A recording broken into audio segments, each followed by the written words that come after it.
Season 1.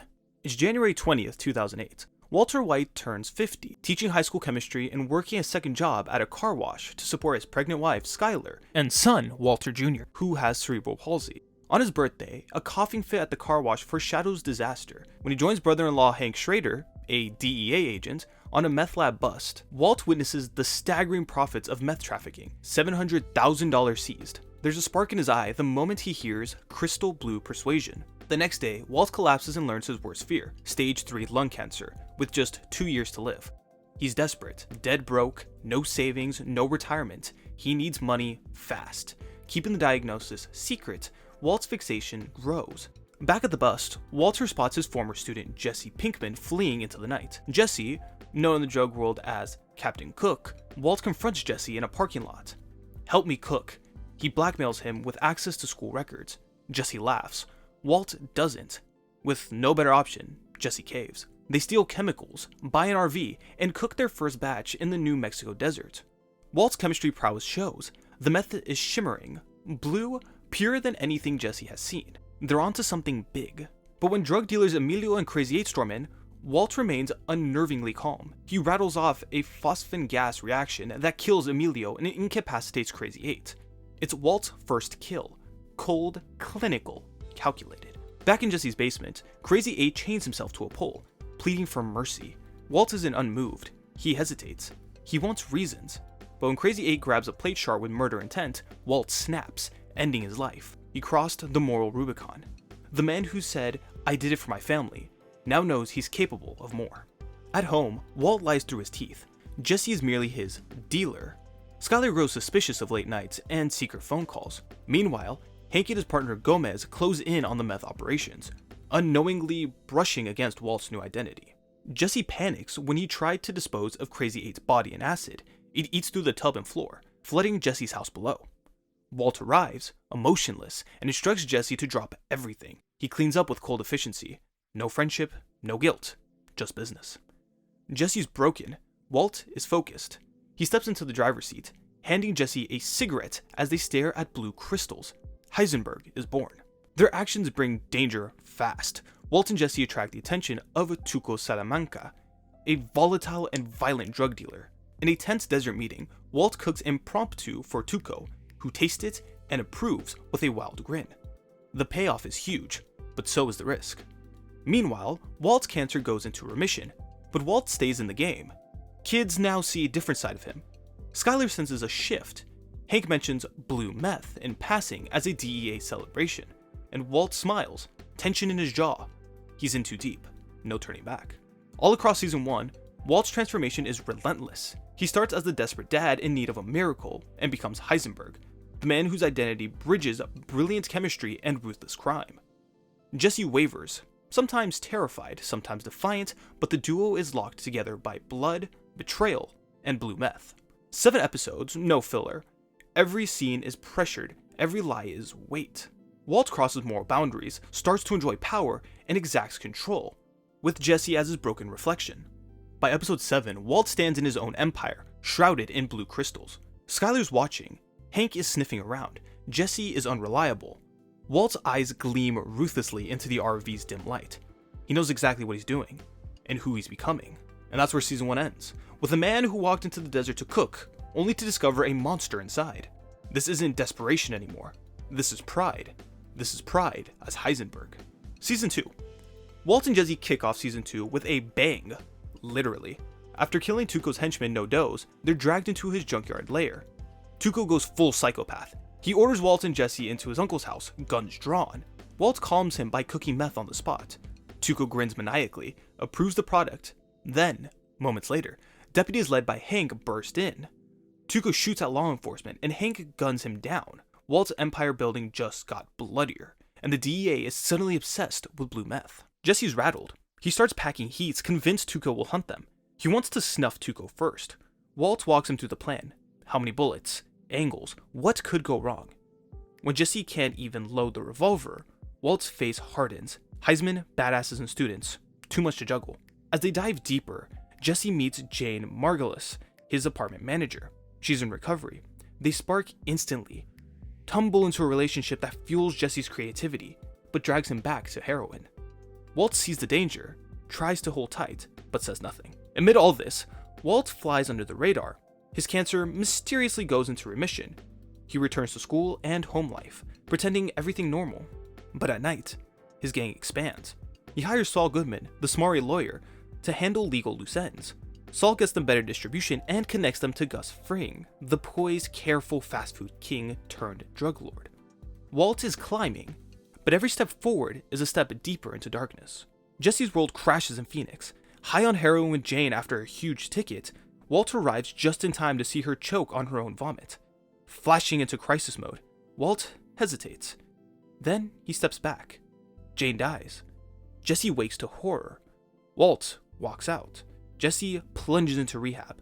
This moment punctuates the duo's fragile alliance and plants seeds for catastrophe. Meanwhile, Jane's grief-stricken air traffic control dad, Donald Margulis, returns to work.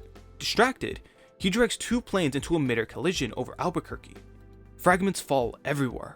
One lands into Walt's backyard pool. A charred pink teddy bear eye floats, a silent taunt.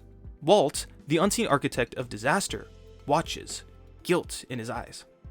At the end of season 2, Walt's "for my family" mantra twists ugly. He let Jane die, and triggered an air disaster. Up close, the poison was Walt's silence. Out there, the fallout is metropolitan, and it's just warming up. By season 2's finale, Walt gets introduced to Mike Ehrmantraut, a quiet cleaner and fixer. His role promises a cold, professional escalation to Walt and Jesse's operation. All along, tension sprawls like wildfire. Skyler edges closer to the truth as Walt sells more meth.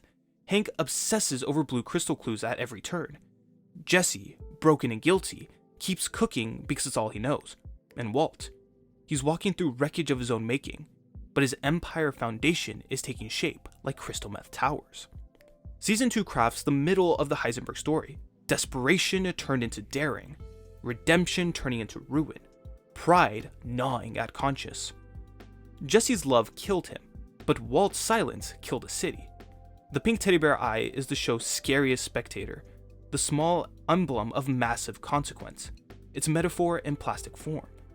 Every character is slipping, none is saved, and all roads lead back to Walt. Season 3. Season 3 kicks off after the wreckage of the plane crash, Walt's guilt poisoning every moment.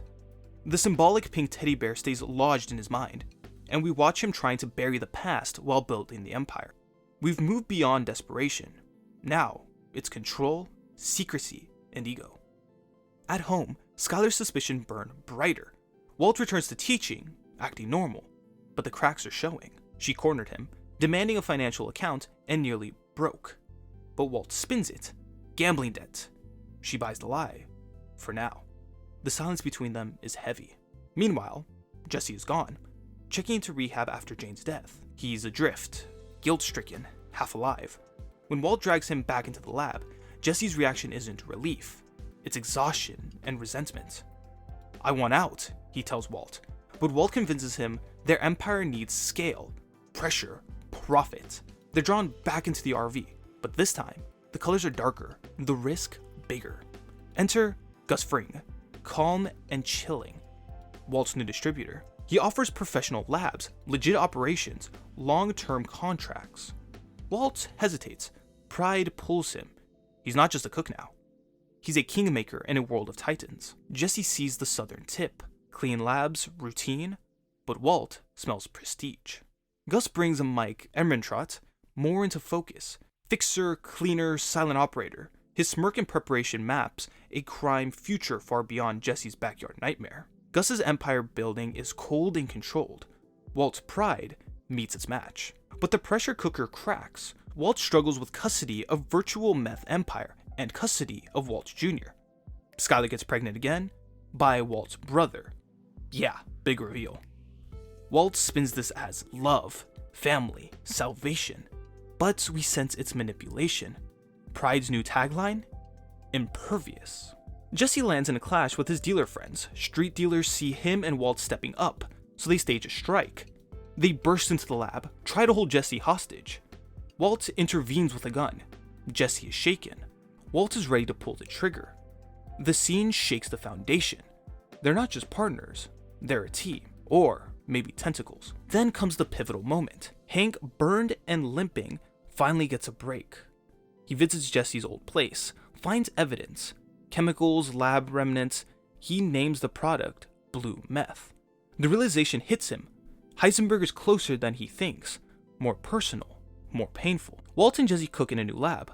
Gloves, masks, stainless steel, corporate level operation. The money rolls in. They dance with danger. Lab sealed up, surveillance tight, distribution hopping. But the line cracks again when Walt's pride and Todd's innocence, but cold, efficiency hints at darkness. Jesse watches Walt, his hero mentor gone twisted.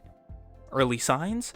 Jesse notices Walt's enjoyment, not survival anymore, but ego. Meanwhile, Skyler goes full Walsh. She cooks her own plan, launders the new crash for Walt, real estate, car washes, structures a clean front. She slips into the operation, not as support, but as a partner. The family's sliding, but they slide together. Season 3 climaxes in a quiet but electric showdown. Gus confronts Walt about his secrecy. He's cooking meth as backup. Walt lied. Gus stands, surveying his clear, defined empire. No loose ends. In that moment, he chooses Rick. He nearly kills Jesse to punish Walt's ego. Walt's hands remain clenched, powerless. Pride hits the glass ceiling. Gus shows him where he truly stands. The finale ends raw. Walt stands alone in a lab corridor. Fluorescent light, steel doors, echoing footsteps, empty and small. Jesse's out cold, broken, a casualty of Walt's pride contest. Skyler and Walt sit at the dinner table, cash around them, but distance in their eyes. What did pride actually buy them? Season 3 packs the gun punch. Empire building demands sacrifice, and pride constructs invisible guillotines. Skyler slides towards darkness with him. Jesse bleeds for him. Gus watches patiently. Hank closes in. Walt's journey to power crosses the line. He's no longer cooking for family. He's cooking to be king. Pride is his new addiction, and it's about to cost him everything. Season 4. Season 4 begins with the fallout from Gale's death. Walt and Jesse are taken to Gus Fring Ultra Clean Super Lab alongside Victor. Tension crackles. Gus calmly leads them into the lab. Then, in one of the coldest scenes ever, picks up a box cutter and slits Victor's throat to show who really holds the power. Walt recoils. Jesse stares in horror. Gus's message couldn't be clearer. Loyalty is earned, and you're expendable. Gus tightens control. Walt tries to stay relevant, planting a GPS tracker on Jesse's car at Gus's urging. But when Hank's investigation into the blue meth comes closer, Gus feigns innocence with press interviews and alibis, leaving Walt and Jesse uneasy. Jesse grows torn. Gus draws him in with professional respect, but Walt sees it as manipulation. In Bug, Walt pushes Jesse to poison Gus, growing paranoid of Gus's calm control. Jesse hesitates. The betrayal between mentor and protege begins. Walt confronts Jesse when he thinks he may be too loyal to Gus. Tempers flare, fists fly, and Jesse kicks him out. Amid the power struggle, Gus takes Jesse to Mexico, where Jesse's talent impresses the cartel. Gus seizes the moment to poison rival cartel leaders with diluted tequila, leaving Jesse and Mike as survivors. Gus drawing closer to control and showing off his ruthlessness. Meanwhile, Walt and Skyler are cooking their money laundering beam. Skyler moves cash into vacuum bags and hides it in their crawl space. Ted Beneke's IRS troubles drag them deeper into criminality. As Walt's cancer remains in remission, he's emboldened. But Gus's dominance grows. Walt senses danger and begs Jesse for help. But Jesse won't budge. Pride festers. Walt is torn. Land a move to kill Gus with ricin, but Gus always seems one step ahead. The power play escalates in the intense finale. Face off. Walt lures Gus to Hector Salamanca's nursing home. Hector rings a bell, detonating a pipe bomb and killing them both in a brutal showdown. Walt escapes, but not unscathed. His empire now stands on shifting alliances, broken loyalties, and a morality erased. Season 4's arcs is a battleground of power and pride. Walt goes from cooking for family to masterminding murder. Jesse, caught between loyalty and conscience, loses his footing. Gus stands as a chilling mirror, a methodical kingpin with depth and history. Hank edges even closer. Skyler banks illicit cash into her everyday life, and Mike looms as the quiet cleaner. By the season's end, Nobody's who we thought they were. Walt is no longer the underdog. He's a cold survivor. Jesse's wounded trust is irreparable. Gus is gone, but his ghost lingers. Skyler is complicit. Hank suspects more than ever. And Walt's empire? It's a skeleton powered by chemistry, ambition, and the shards of broken loyalty. Season 4 is Heisenberg's reign, but it rises on graves. Walt killed Victor, orchestrated Gus's death, and manipulated the people closest to him. Every scene drips with ambition. Every betrayal builds tension. Pride corrodes conscience. The cost? Lives, trust, and at the center of it all, a man becoming the monster he swore he wasn't. Season 5 begins where Season 4 left off. Gus Fring is dead. Walt sits atop a shattered empire, and pride is his new drug. The early episodes see Walt taking control, eliminating Mike Arithmetic and his crew, hiring Lydia and Todd to expand production, and finally building a true meth empire. No more backyard labs, no more amateur hours. Walt drops "I did it for my family" and picks up "Say my name," showing he's not cooking to save his kids. He's cooking for ego. On a discreet meetup, he forces a cartel distributor to acknowledge Heisenberg is the danger, the one who knocks. Skyler, uneasy but complicit, watches from the sidelines as finances go from hidden cash to hundreds of gallons of blue crystal. Meanwhile, Hank's obsession picks up speed. One afternoon in the bathroom, he finds Walt Whitman's Leaves of Grass with an inscription to WW. Sidled against the toilet, he pulls the pages and sees Gale's handwriting. Heisenberg isn't fiction.